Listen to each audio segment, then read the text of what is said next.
kingdom of God is near. Repent and believe the good news.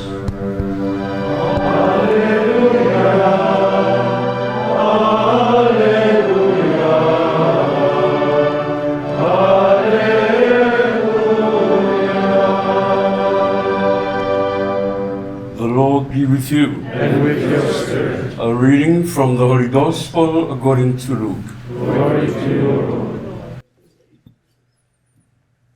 Jesus called the 12 together and gave them power and authority over all devils and to cure diseases. And he sent them out to proclaim the kingdom of God and to heal.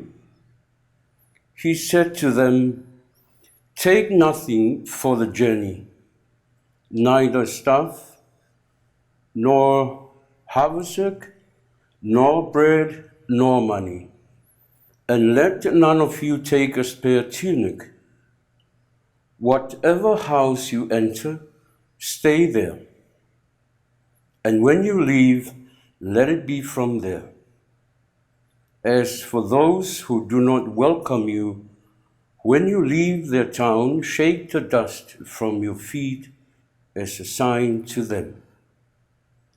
So they set out and went from village to village, proclaiming the good news and healing everywhere. This is the gospel of the Lord. Praise to you, Lord Jesus Christ.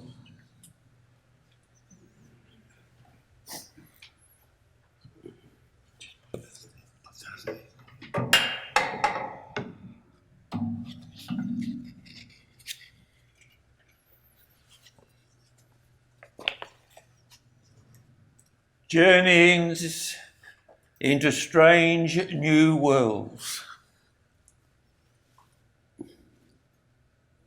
In the now distant days of 1943, out of a peaceful farming community, I arrived at Brunswick.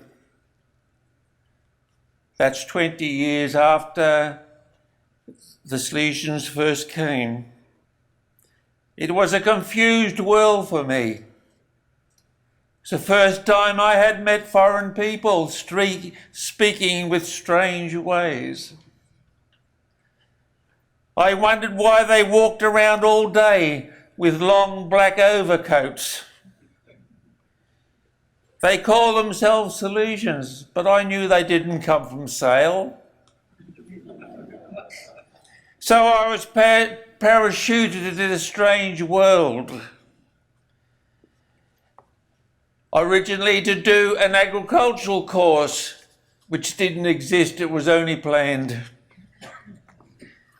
They were called farm boys, who learnt basic farming skills. I was so confused I didn't understand many things. The first clarification came when the then father or brother John Brennan took me aside down to sit on a great stone or concrete altar, and for the next half hour he explained the things Salesians to me. I was wondering who this Donald Bosco was until he told me about a wonderful person. The second clarification came when a marvellous Salesian, Father Stetmeyer, Emmanuel Stetmeyer, was wont to gather the boys together on a Sunday evening and talk to them about Salesians, about the great Don Bosco and the events of his life. Of those evening talks, two were blazoned in my memory. The first, using his oratorical skills, and he was a good orator in his time, he outlined the Salesian history and spoke often of a Salesian inheritance, which every Salesian and every community throughout the world had been bequeathed to them. And that was to work with total dedication for the poor, exploited, marginalised youth of the world. He likened it to a will which parents bequeath to their children their wealth and property, and at times added a codicil will. And so he told us about 3 saintly people who signed that will, his imagined will.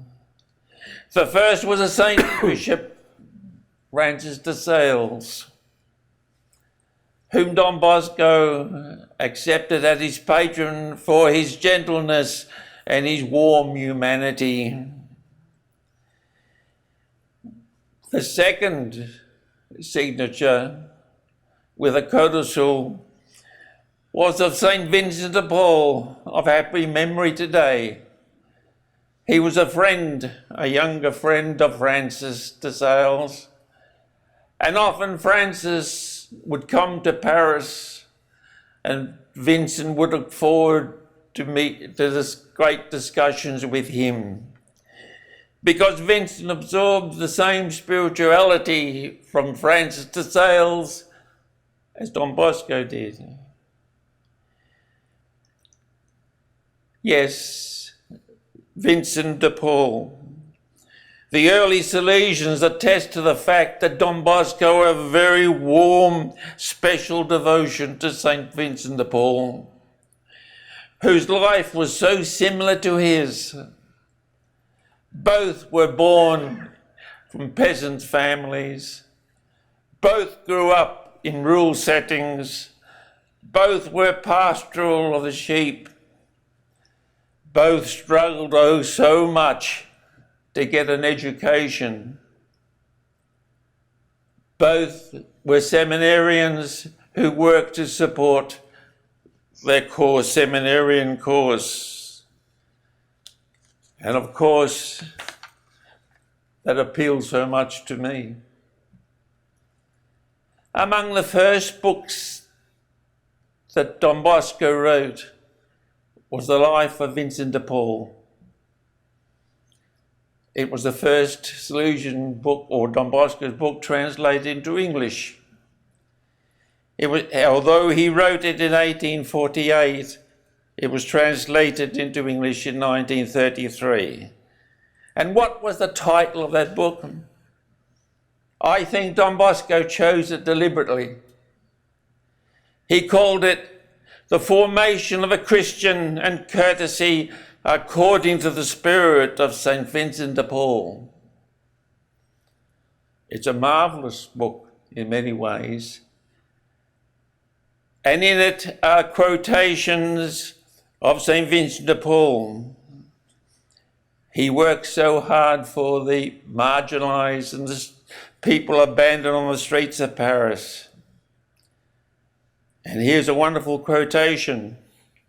We must not only pray and support from poor people, we must walk with them, be with them, and love them. Sounds familiar, doesn't it? However, Don Bosco took that, but he focused not on the generic poor, but on poor young people, so that they might have an education, leave poverty behind, and become solid citizens in their society. And of course, the last signature on this will, imagined will of Father Stettmeyer, was the signature of St. John Bosco. But each of those who signed it had a codicil. St. Francis de Sales and St. John Bosco, give me souls away of the rest. The second event, the second story that I remember for those Sunday evening talks was more gut-wrenching and was burnt into my memory. It concerned the hangings at Alexandria in 1849. Sorry, 1849. Father Emmanuel, with his great oratorical skills, described it so vividly that few of us forgot it. Don Bosco was the prison chaplain at this time, and he attended the prison regularly. And during those visits, he befriended a youth, and together they had some marvellous conversations. Due to the heartless penal system of the time, youth were not saved from execution. And this lad, when his trial came up, was sentenced to death for a crime that we would consider minor today. The current thinking was a snakeling is just as poison as a snake, and so there is no room for youth. The youth, when he received the sentence, begged Don Bosco to accompany him to the end, to the very end. Don Bosco declined because he could not enter a world where young people who he devoted his life to and was the absolute rejection of all that he stood for. He could not go through that. It was a world that he felt he could not cope with. Don Cafasso, when he heard about this, berated Don Bosco. Don't you see that that young person has put his trust in you? But Bosco replied to Don Cafasso, I do not want to go there, because it will be a sight that I cannot bear and a world I cannot cope with.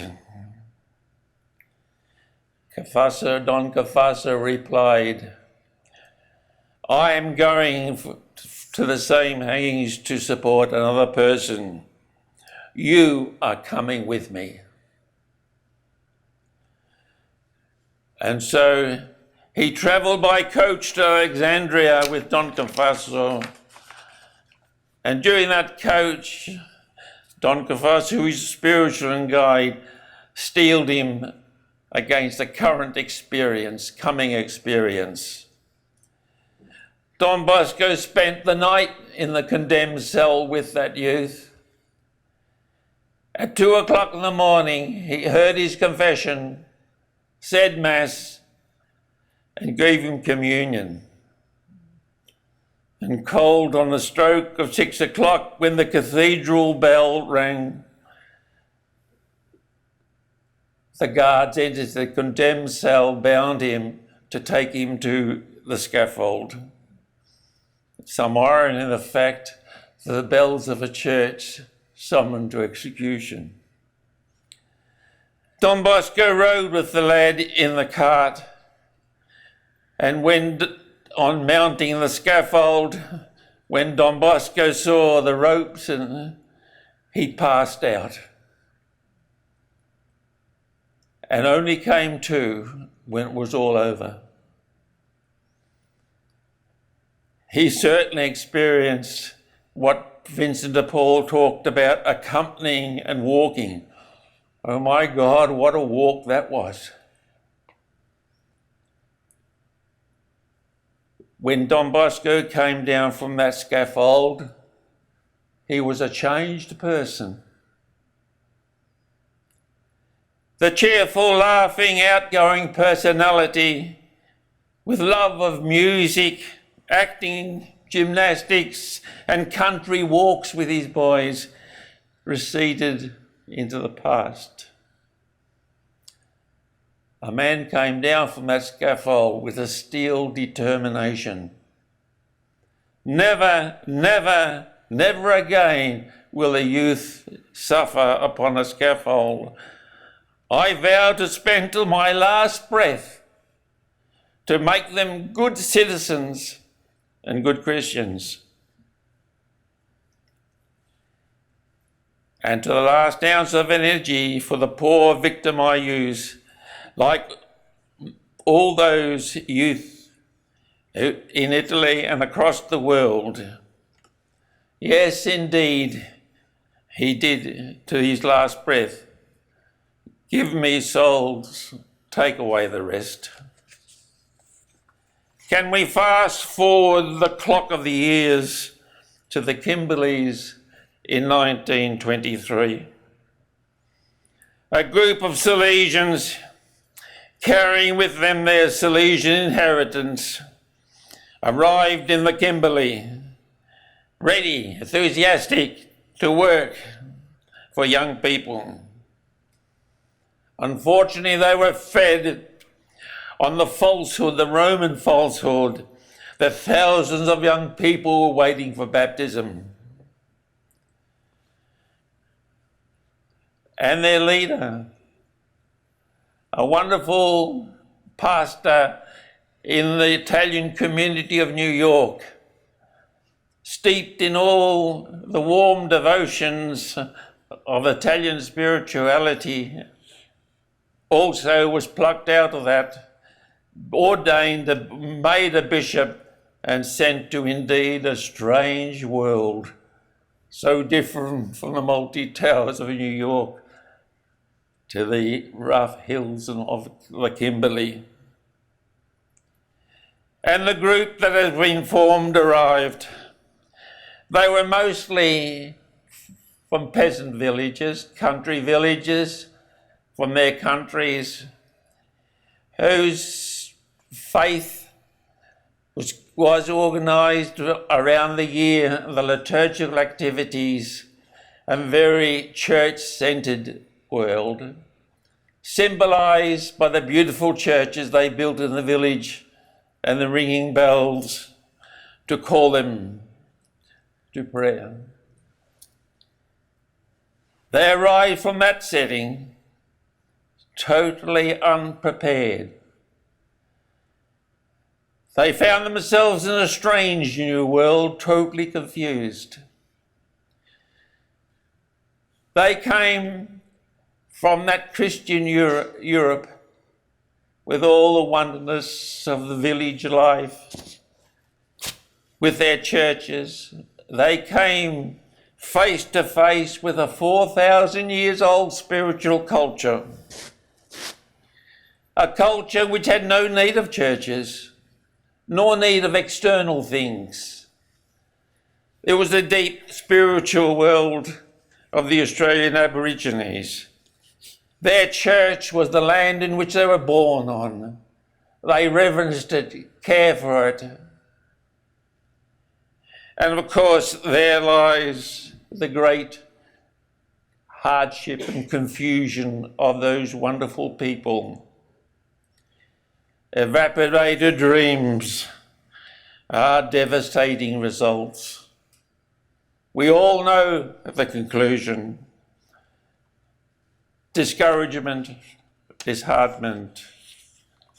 Some return to Italy, but a group determined to bring Don Bosco to this great Southland came south to a metropolitan city, determined, alive to work for youth. Befriended by the Jesuits and harbouring still that old Salesian attraction to things rural, they formulated plans to start an agricultural centre at Diamond Creek. A very ill-advised decision. The property proved unsuitable for agriculture development, so we have another failure. Still with their plans alive and with encouragement and support, they moved to a vast estate of Rubicid, and Father Mayocco began with it to the agricultural identification of the Salesians in Sunbury, present even to this day. It was made quite clear from the beginning they were not interested in a great agricultural college. They were instead anxious to take youths from the streets of Fitzroy and Richmond, give them farming skills, and then move them into country, into a sounder environment. And in our archives there are wonderful letters of appreciation of such. But where to accommodate these boys? Just as Don Bosco brought a shed in Valdocco, fitted it out to take an accommodation for his boys, the Salesians thought they would, the early Salesians thought they would change the old horse stables of Sir Rupert Clarke to accommodate them. Echoes of Valdocco again. There's something strange in many ways how stables start great events. And as a stable of Bethlehem prefigured great success, yet great disaster, so it happened again. 2 days before the first boys arrived, the stables were burnt down. Yes, yet another disaster. But being men of faith, and with the determination, even amidst community tensions, with many originating from the fact that a community was lost in the vast southern hemisphere, so distant from links with the worldwide congregation, there was great moments of encouragement of confreres coming, being disillusioned and returning to Europe. But a faithful few remained. Discouragement abounded, tied up very much with the uncertainty of what sort of apostolate they should have. The great reformatory debate, the taking wards of state, community members becoming continually disillusioned. They were moments of darkness for them. The pillars of the province at that time were two who I consider the foundation of the province. Father Michael Mayoko, who was the first to come and do all the negotiations about property and so forth, worked so hard to provide food and a meagre income for that community. And Father B.M. Federagotti, who struggled so hard with the financial and yet took on the public recognition that he was the headmaster of the school and arranged teaching. What a role he went through. And both those men were supported by a group of hard-working German and Italian coadjutor brothers to provide what was necessary to survive. Those men, and we rightly consider them as we consider our 100 years, to them, success is not final. Failure is not fatal. It is the courage to continue that counts. When I think of the province, during the 78 years I have been associated with it, I think of the province as two albums, two photograph albums, one of the past and one of the present.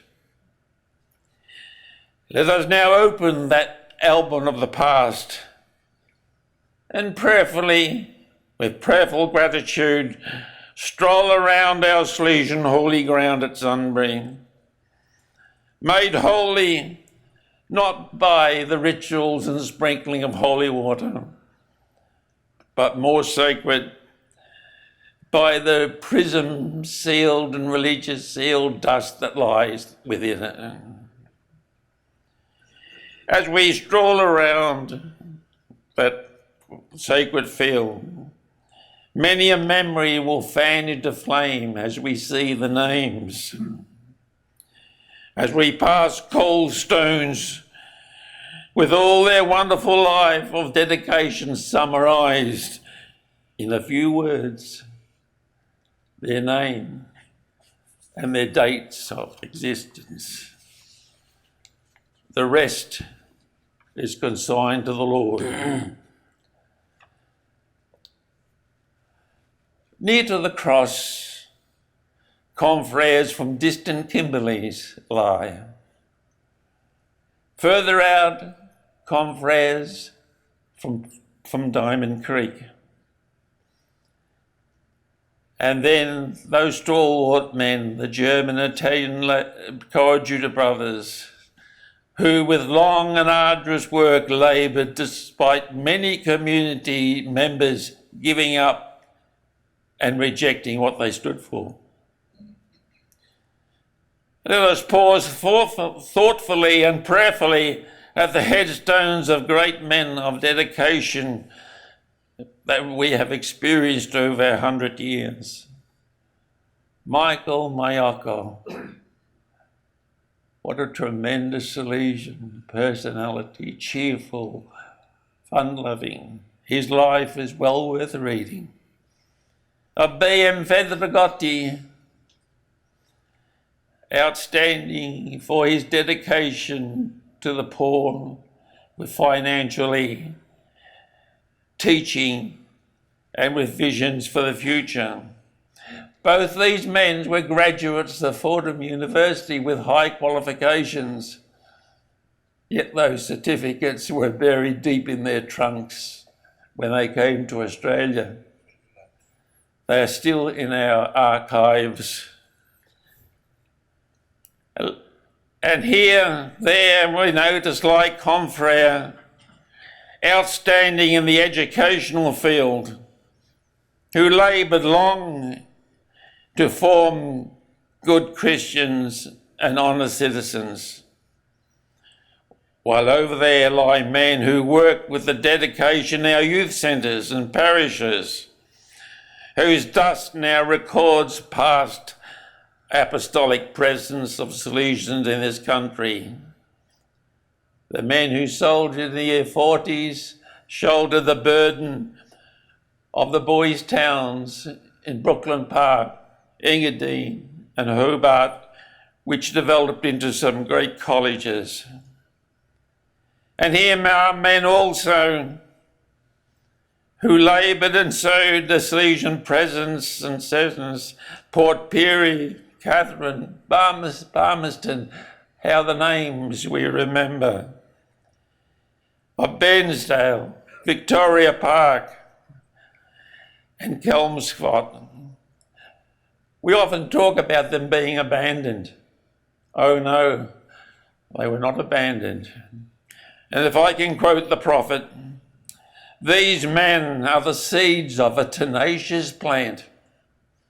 Our Salesian inheritance, a tenacious plant. And it is there in their ripeness and fullness of their manhood and of heart, they sowed seeds that are given to the wind, and they will germinate wherever they are scattered. Then as we passed along the various roads, we can call to mind so many confreres who left their homelands, their much loved and accustomed ways, to come as missionaries to our province, to give to the Australian youth a precious will, namely the Salesian inheritance. And what shall we say of our Margaret chaplains, who leaving their homeland walked and accompanied them as St. Vincent described, in the strange new land with all its trials and problems.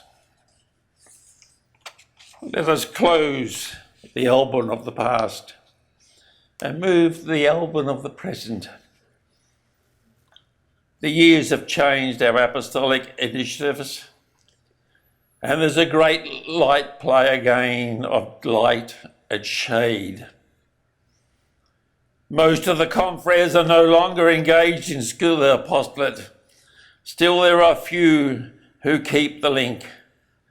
Still there are confreres to be recognised and appreciated for their work to form dedicated lay people to take over the responsibilities of our colleges. How fortunate we are to have such several confreres willing to take up the task of promoting and preserving our former schools and colleges and keep alive the Salesian inheritance.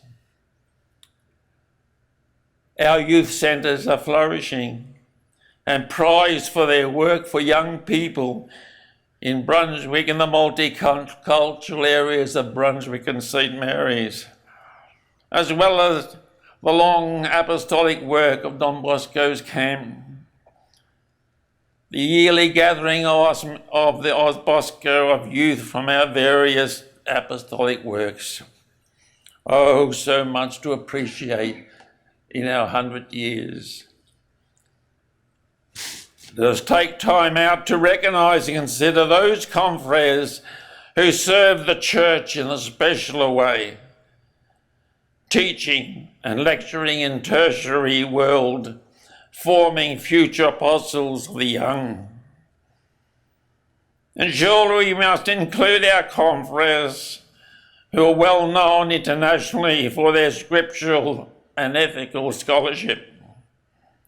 And now, a bishop who's proving himself skilled in episcopal governance.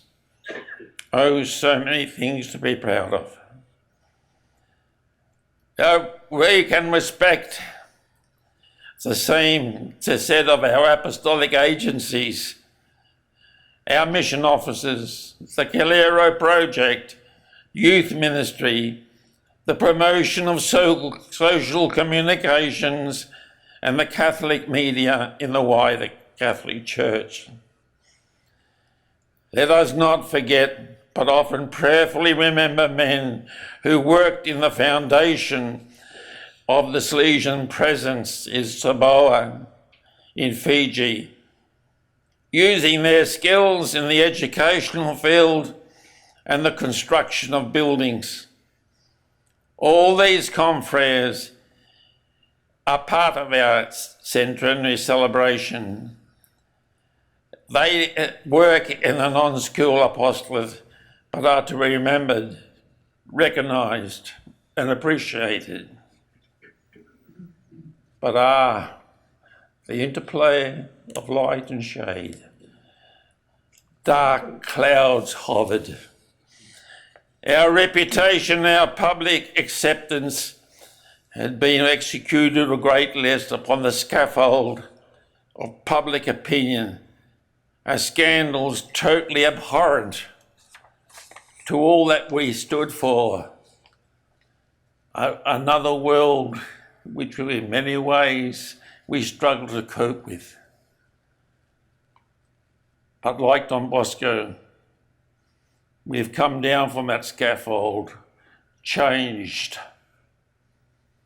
Senior confreres of the province that told me they have noted a deeper religious life, a deeper prayerful and commit and a dedication, but also a willingness to increase their sensitivity towards the many victims involved. Well, may it be so. And into the frightening world of future, a strange new world. Having celebrated our 100 years, we now move into another world.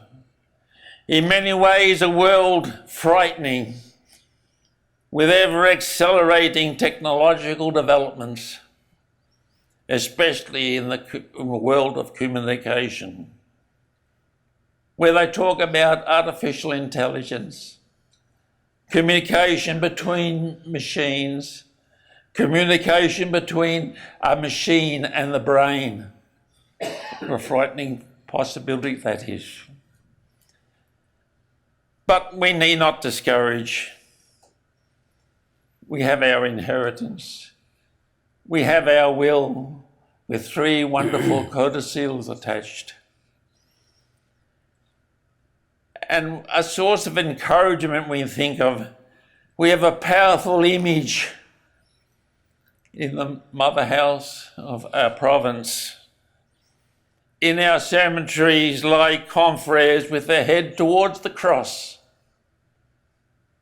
And yet, the other side of a green hedge lie a reminder of failure. The still smoke stains, burnt down first accommodation for our boys. But on the other side, on their left, rises a grand college, well respected, flourishing now upon the work of generations of confreres and well-prepared lay people.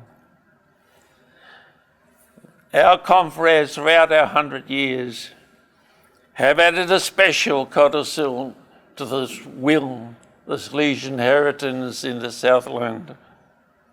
And what is that codicil? It's a rock-solid one, a belief that success is not final and failure is not fatal. It is the courage to continue to the end.